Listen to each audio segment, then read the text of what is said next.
मगरिब का वक़्त था।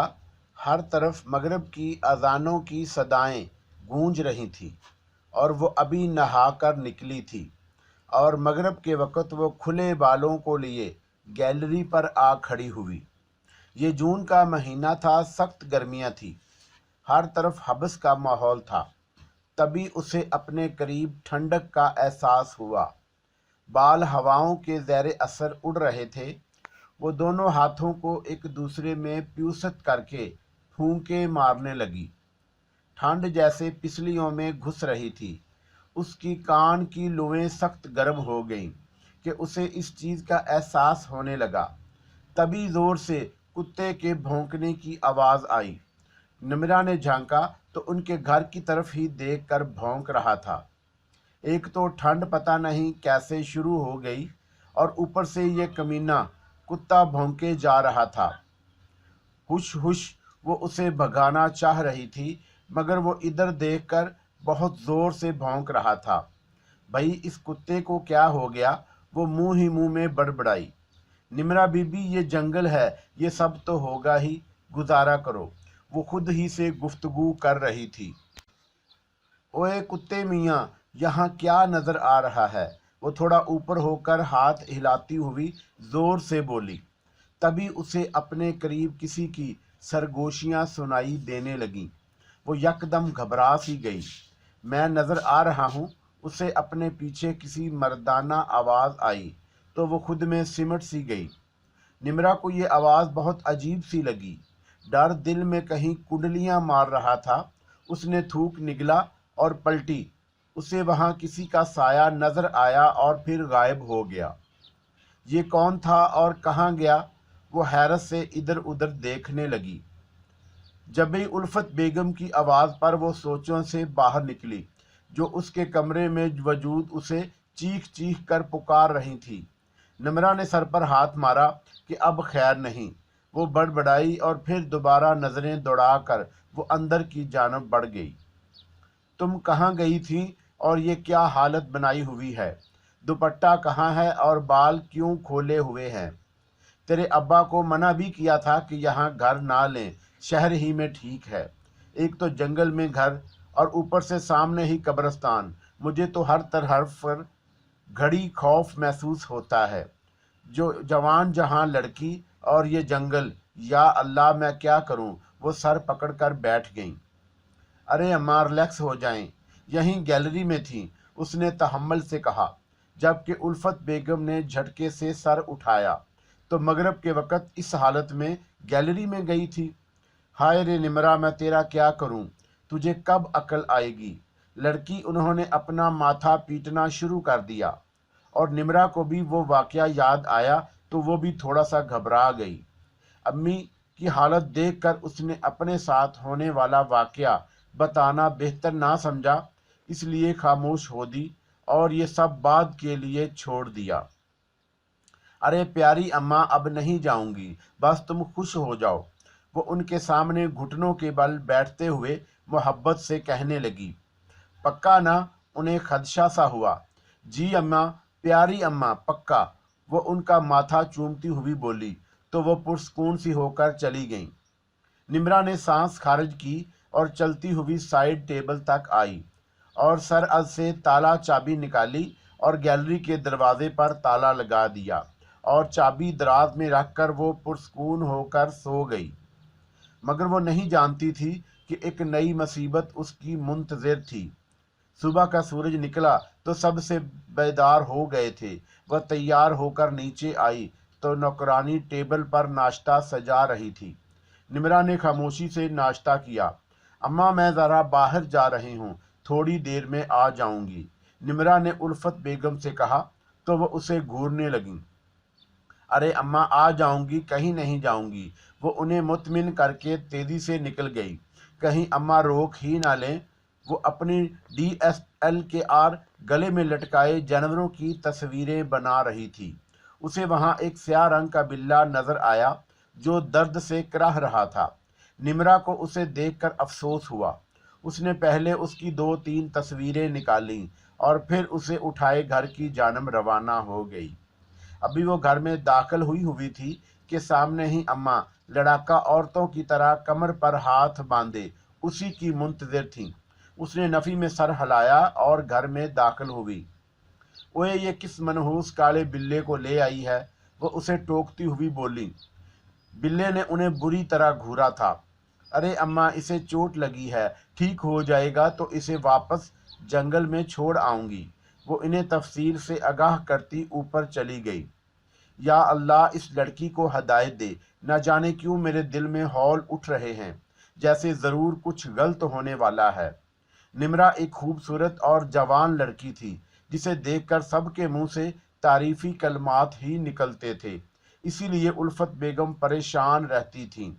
ऊपर से उसकी मशकूक हरकतें उन्हें और परेशानी में मुब्तला कर देती थीं। निमरा के अबू तो पुलिस में होने की वजह से 2-2, 3-3 दिन घर से बाहर ही रहते। वो इसलिए अपने कमरे में आ गई और उसका बैंडेज करके उसे सोफे पर डाल दिया। वो बस उसे ही देखे जा रहा था। बिल्ला फौरन उठा और गैलरी पर पहुंचकर उछलने लगा। निमरा ने मुस्कुराकर उसे देखा और दराज से चाबी निकालकर गैलरी का दरवाज़ा खोल दिया। और हैरत की बात, उसके बाद दरवाज़ा खोलने के बाद वो वहां से हटकर उसके बराबर सो गया और उसकी हरकतें जैसे किसी इंसान की तरह थीं। वो ठटक सी गई, लेकिन अपना वहम समझकर सर झटक दिया कि बिल्ला क्या इंसान होगा, मगर ये बिल्ला मुझसे डर क्यों नहीं रहा। वो सोच में पड़ गई, कहीं अम्मा का शक सही तो नहीं। वो परेशानी से सोचने लगी। उसे कुछ समझ ना आया कि ये क्या हो रहा है। उफ, मैं कुछ ज्यादा ही सोच रही हूँ। वो सर झटक कर रह गई। वो लाउंज में बैठी तस्वीरें देख रही थी, तभी उसकी आंखें फटी की फटी रह गईं और हाथों में लर्जश पैदा हो गई। ये कैसे हो सकता है? वो लड़खड़ाती आवाज में बोली। दिल जोर जोर से धड़कने लगा। चेहरे पर पसीने की नन्ही नन्ही बूंदें नुमायां हो गईं।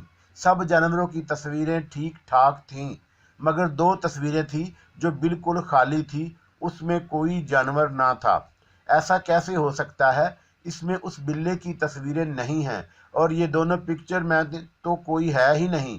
वो थूक निगलते हुए बोली और तेजी से अपने कमरे की जानब बढ़ी, जहां वो बिल्ला गैलरी की दीवार पर मजे से बैठा हुआ था और सामने पड़ा हुआ गोश्त का टुकड़ा जाहलों की तरह खा रहा था। वो किसी को खा चुका था। निमरा को इस खौफ से आने लगा। बिल्ला के मुंह पर खून लगा हुआ था और उसकी बिल्लियों आंखें सुर्ख हो रही थी और पंजे के नोकीले नाखून भी सुर्ख हो रहे थे। ये तो एक फितरी बात थी, लेकिन उसका अंदाज बहुत जारहाना था, जैसे कोई जंगली खा रहा हो। निमरा की तो जान फना होने लगी। वो अपना वजूद घसीटते हुए गैलरी में आई। बिल्ले को जैसे ही किसी के आने का एहसास हुआ, उसकी एक एक चीज नॉर्मल होने लगी। गोश्त का टुकड़ा गायब हो गया। उसके पंजों का खून आहिस्ता आहिस्ता मिटना शुरू हो चुका था। मुंह पर लगा खून भी साफ हो चुका था और जब निमरा ने उसकी आंखें देखी तो वो वापस नीली हो गई थी। निमरा ने उसे फौरन उठाया और तेजी से कमरे से निकल गई। वो 2-2, 3-3 सीढ़ियां उतर रही थी। उसे अपना होश ना था। उसे बस इस बिल्ले को वापस जंगल में छोड़कर आना था। उल्फत बेगम उसे पीछे से आवाजें दे रही थी, मगर अभी वो होशो हवास में ना थी। उसके जहन में वो मंजर तेजी से गर्दिश कर रहे थे। किसी की आवाज उसे सुनाई नहीं दे रही थी। सुनने समझने की सलाहियत मफलूज हो चुकी थी। उसने अपनी भागती टांगों को जंगल में आकर ही ब्रेक लगाया। उसने बिल्ले को फेंकने के अंदाज में नीचे रखा, जिससे उसने एक जोर की धाड़ निकाली। निमरा सहम कर 2 कदम पीछे हट गई और पलटकर भागने लगी। बिल्ले की धाड़ें तेज से तेज तर हो रही थीं। निमरा ने पीछे मुड़कर ना देखा। उसे लगा कि अगर उसने पीछे पलटकर देखा तो वह बिल्ला उसे नहीं छोड़ेगा। वो शायद उसे मार डालेगा। उसकी सांसें फूल रही थी। पांव दौड़ लगा लगा कर शल हो चुके थे। ऐसा लग रहा था कि उसने कोई मीरथन रेस में हिस्सा लिया है। अगर वो रुकी तो हार जरूर जाएगी, और अगर वो रुकती तो वाकई हार जाती। रेस तो नहीं, मगर जिंदगी जरूर हार जाती। उसने घर आकर ही सांस बहाल किया और दरवाजे की चौखट पर गिरकर बेहोश हो गई। चौंका आज इतवार का दिन था, इसलिए निमरा के अब्बू अशरफ साहब की छुट्टी थी। वो लाउंज में बैठे अखबार का मुताला कर रहे थे। किसी के गिरने की आवाज़ पर उन्होंने अपना सर अखबार से निकाला तो निमरा को पड़ा देखकर वो घबरा से गए। निम्मी मेरी जान, वो तड़प कर उसके पास आए थे और उसे उठाकर ऊपर की जानब भागे। उल्फत बेगम उनकी चीखों पुकार सुनकर खुद भी तेजी से ऊपर की जानब बढ़ी और सामने निमरा को बेसुध देखकर उनके हाथ पांव फूल गए। निमरा मेरी बच्ची, क्या हुआ? वो उसके सरहाने बैठकर उसका गाल थपथपाने लगी। अशरफ, क्या हुआ मेरी बच्ची को? वो रो रही थी। मैंने डॉक्टर को कॉल की है उल्फत, हमारी निम्मी को कुछ नहीं होगा, वो उनको हौसला देते हुए बोले। हालांकि वो अपनी अकलौती लखते जिगर को देखकर खुद भी डर गए थे। थोड़ी ही देर में डॉक्टर आ गया। क्या हुआ है डॉक्टर मेरी बच्ची को? कुछ नहीं, इनको टेंशन की वजह से नर्वस ब्रेक डाउन हो गया है और कोई मसला नहीं। मैंने इन्हें सुकून आवर इंजेक्शन लगा दिया है, अभी वो सो रही हैं, थोड़ी देर तक ये होश में आ जाएंगी। आप ये दवाएं खिलाएं, इंशाल्लाह बेहतर हो जाएगी। उन्होंने नुस्खा उनकी तरफ बढ़ा दिया। शुक्रिया डॉक्टर, आएं, मैं आपको बाहर तक छोड़ दूं। उन्होंने मुस्कुराकर नुस्खा थामा और उन्हें छोड़ने बाहर की जानब चले गए। डॉक्टर चले गए तो वो भी दवाइयाँ लेने चले गए। वो थोड़ा सा कसमसाई थी। उसने आहिस्ता आहिस्ते आंखें वाह की और अपने ऊपर उसी बिल्ले को झुका देखकर वो चीख उठी थी। उसका वजूद थर थर कांप रहा था। निमरा मेरी बच्ची, क्या हुआ? उल्फत बेगम जिनकी अभी आंख लगी थी, उसकी चीख पर वो हड़बड़ाकर उठ बैठी। अम्मी, ये बिल्ला, वो हकलाई थी। अरे ये वही भी तो बिल्ला है जो तू लेकर आई थी, अब क्या हुआ? वो इस बिल्ले को देखकर नागवारी से बोली। मगर इसे दफा कर, तू बता, तू ठीक है? उन्होंने उसका पसीने से तर चेहरा अपनी जानब मोड़ा तो निमरा ने सर असबात में हला दिया। चल तू आराम कर, मैं कुछ खाने के लिए लाती हूँ तेरे लिए। वो उसका गाल थपथपाती उठकर चली गई। तभी अजानों की आवाज आने लगी। निमरा ने सामने लगी वाल क्लाक पर देखा तो वहां मगरिब की अजान का वक्त हो रहा था। उसके दिमाग में झमाका सा हुआ। वो हमेशा मगरिब के वक्त ही दिखाई देता है। अगर ये बिल्ला कोई और है तो अपना सब कुछ बदलेगा जरूर, वो सोचती हुई बोली और अपने ऊपर से कंबल हटाकर वो उठ खड़ी हुई। पाँव में चप्पल उड़सकर वो गैलरी का दरवाजा धकेलती गैलरी में आ गई। वो वापस सामने देखने लगी। कुत्ता आज भी भौंक रहा था और आज उसे इस कुत्ते के भौंकने का मफहूम समझ में आ गया। अचानक उसके जिस्म में ठंड तारी होने लगी। उसे अपने करीब फिर किसी का एहसास हुआ तो वो बगैर देर किए पलटी थी। सामने वो बिल्ला बैठा था। आज उसका वही रूप था जो उस दिन था। सुर्ख होती हुई आंखें, खून से लथपथ मुंह और नकीले नाखूनों पर भी खून था जिसमें अजीब सी महक आ रही थी। शायद वो किसी इंसान का खून था। तभी निमरा की नजर सामने लगे शीशे पर पड़ी और वो हक्का बक्का सी अपने चेहरे पर हाथ फेरने लगी। उसके चेहरे पर किसी चीज के मारने के निशान थे और यह खून निमरा का ही था। कौन हो तुम और क्या चाहते हो? वो बेमुश्किल बोली। बिल्ले ने कोई जवाब नहीं दिया। मैं जानती हूं तुम बिल्ले नहीं हो, वो चीखी थी। तभी वो बिल्ला गर्दन झुका गया और यकदम वहां धुंध सी होने लगी। निमरा ने चेहरे के सामने दोनों हाथ रख दिए। आहिस्ता आहिस्ता वो धुंध मिटती गई और जब उसने सामने देखा तो उसके अवसान खता हो गए। वो चीखना चाहती थी मगर हल्क में ही उसकी चीख अटक कर रह गई। वो बहुत ही खतरनाक हद तक खौफनाक शख्स था और शायद वो इसी कब्रिस्तान का था। मैं भी तुम्हारी तरह बहुत खूबसूरत था मगर तुम जैसी ही खूबसूरत लड़की ने मुझे धोखा दिया था। और उसने करीब आया था जब निमरा उससे 2 कदम पीछे हट गई थी और रेलिंग से जा चिपकी थी। तो फिर वो हकलाई, तो फिर ये कि अब मुझे तुम पसंद आ गई हो और अब मैं तुम्हें नहीं छोड़ सकता, और अगर किसी ने तुम पर नजर डाली तो मैं उसे भी खत्म कर दूंगा। वो सरगोशियाना अंदाज में बोला और उसका गाल थपथपाया। प्लीज मुझे छोड़ दो। नहीं, मैंने तुम्हारा क्या बिगाड़ा है? वो मिन्नत करते हुए बोली। अरे ऐसे कैसे, मुझे तुम पसंद आई हो और मुझे जो पसंद आता है मैं उसका पीछा नहीं छोड़ता। उसकी आवाज़ भी उसकी तरह ही खतरनाक थी। निम्रा को अपने हाथ पांव ठंडे पड़ते महसूस हुए और उसने जोर से आंखें मीच लीं और अगले ही पल वो जिन उसके अंदर घुस गया था। निम्रा को समझ ना आया और जब तक आया तब तक वो किसी और के कब्जे में थी। अब ये मेरी है, वो निम्रा के जिस्म में मौजूद था और कहका लगाकर हंसा और वापस चलकर बेड पर आकर लेट गया। उसने अपने बाल पोनी से आज़ाद कर दिए थे और आगे कर लिए थे। उसकी आंखें सफ़ेद हो गई थीं, मगर किसी की आहट पर वो बिल्कुल नॉर्मल सी हो गई। बेटा ये खाना खा लो। उन्होंने खाने की ट्रे उसकी जानब बढ़ाई, जिसे उसने धाड़ते हुए फेंक दिया। दफा हो जा यहाँ से बुढ़िया, वो धाड़ा था। और उल्फत बेगम तो उसके अंदाज पर हैरत के समुंदर में गोता ज़न हो गई थी। ये क्या कह रही हो निमरा, उन्होंने हैरत से कहा। मैंने कहा दफा हो जा, नहीं तो मैं इसको नुकसान पहुंचाऊंगा, समझी तुम। वो गुर्राया था और उल्फत बेगम को उसका लहजा कुछ समझ ना आया। उन्होंने आगे बढ़कर उसे गले लगा लिया। मेरी बच्ची, ये क्या हालत बना रखी है अपनी, वो नम लहजे में बोली। तभी उस जिन ने उन्हें धक्का दिया था और धक्का इस जोर का था कि वो बेड से नीचे गिर गई थीं। उन्हें कुछ गड़बड़ लगी, वो भागती हुई कमरे से निकल गईं और लाउंज में आकर टेलीफोन में किसी का नंबर डायल करने लगी। हेलो अशरफ साहब, प्लीज़ जल्दी घर आ जाएं, वो रोते हुए बोली और कॉल काट दी। थोड़ी ही देर में अशरफ साहब आ चुके थे। क्या हुआ है बेगम, वो परेशानी से बोली। अशरफ साहब, मुझे निमरा ठीक नहीं लग रही, आप मेरे साथ चलें, वो घबराती हुई बोली और उन्हें खींचती हुई बोली। ये देख। उन्होंने सामने देखा तो सब कुछ ठीक था और निमरा सुकून से सो रही थी। उल्फत बेगम की आंखें फैल गईं। यहाँ तो कुछ नहीं है बेगम, वो हैरत से बोली।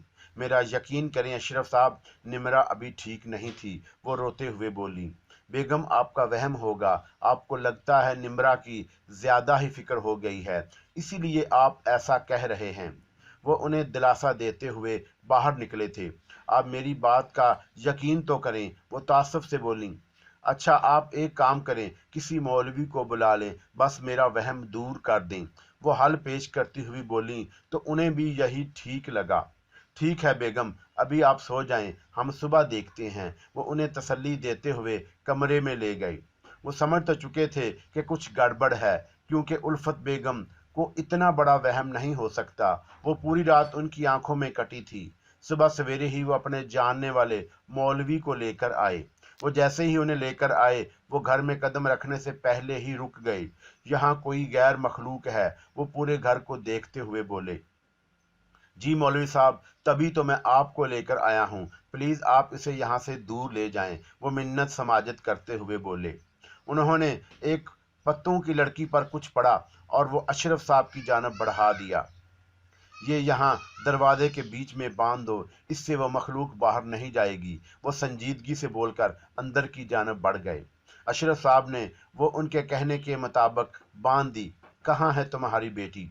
ऊपर कमरे में। सुबह में कमरे से अजीब सी आवाज़ें आ रही थी, इसलिए मैंने दरवाज़ा बंद कर दिया कि कहीं वो बाहर ना निकल जाए, वो सब बताते हुए बोले।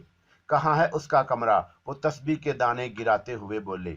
आइए मैं आपको ले चलूं, उन्होंने कदम आगे बढ़ाते हुए कहा। नहीं, तुम मुझे बता दो, तुम्हारा जाना ठीक नहीं होगा, वो हाथ के इशारे से उसे रोकते हुए बोले। तो वो उन्हें कमरे तक ले गए और खुद बाहर खड़े हो गए।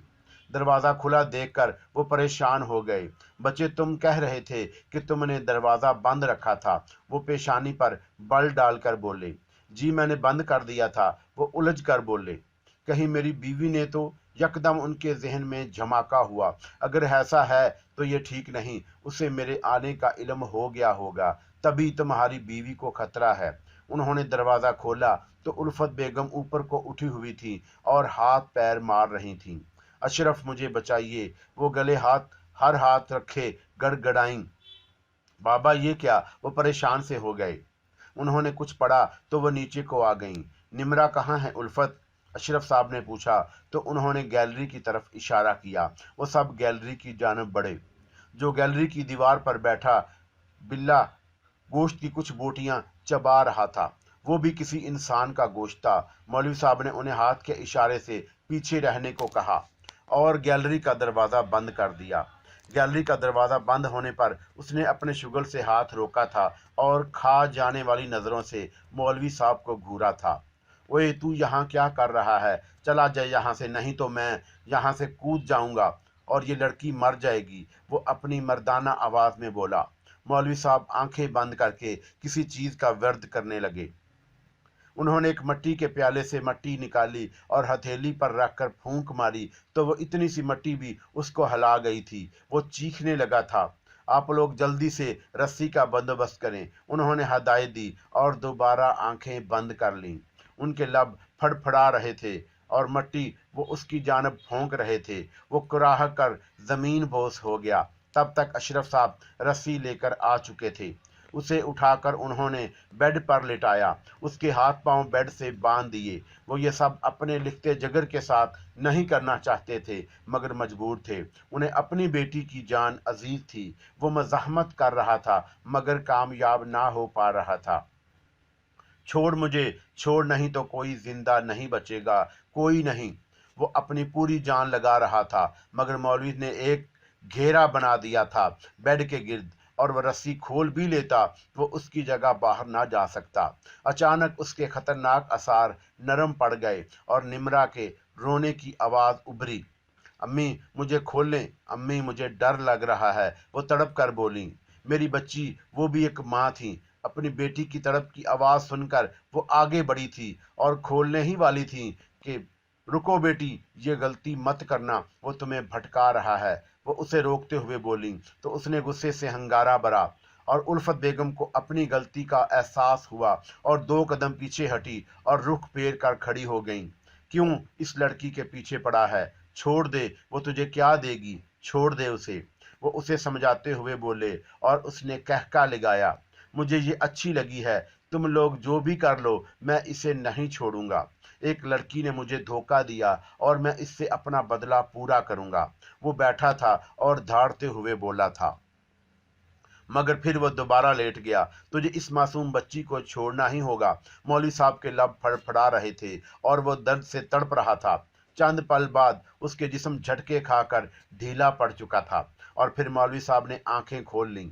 उसके गले में ये तावीज़ बांध दो। उन्होंने तावीज़ अशरफ साहब के हाथ में पकड़िया और वो जैसे ही उसका जानब तवीज़ पहनाने के लिए बढ़े, उसने पट से आंखें खोली और गर्दन से इधर उधर करने लगा।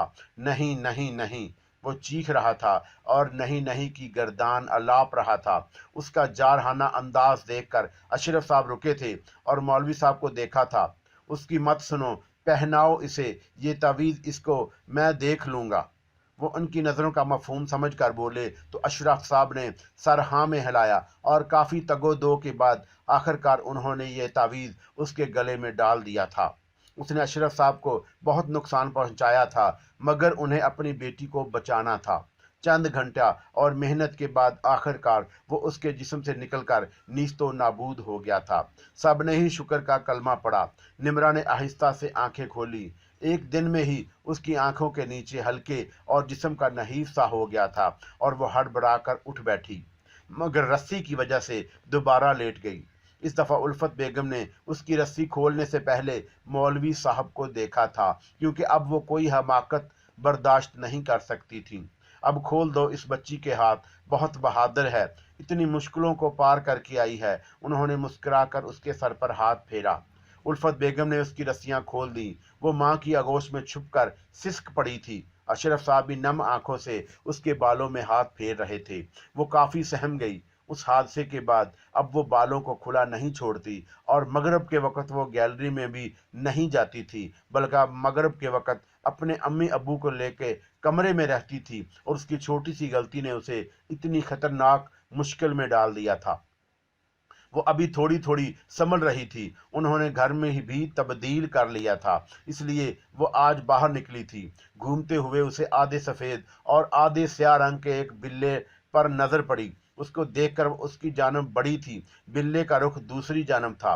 निम्रा ने उठाकर उसका रुख जैसे ही अपनी जानब किया और वह चीख पड़ी और बिल्ले को नीचे फेंक दिया। وہ گیا نہیں ہے، وہ بڑبڑاتی ہوئی وہاں سے بھاگ گئی اور پھر کبھی اس جگہ کا رخ نہ کیا۔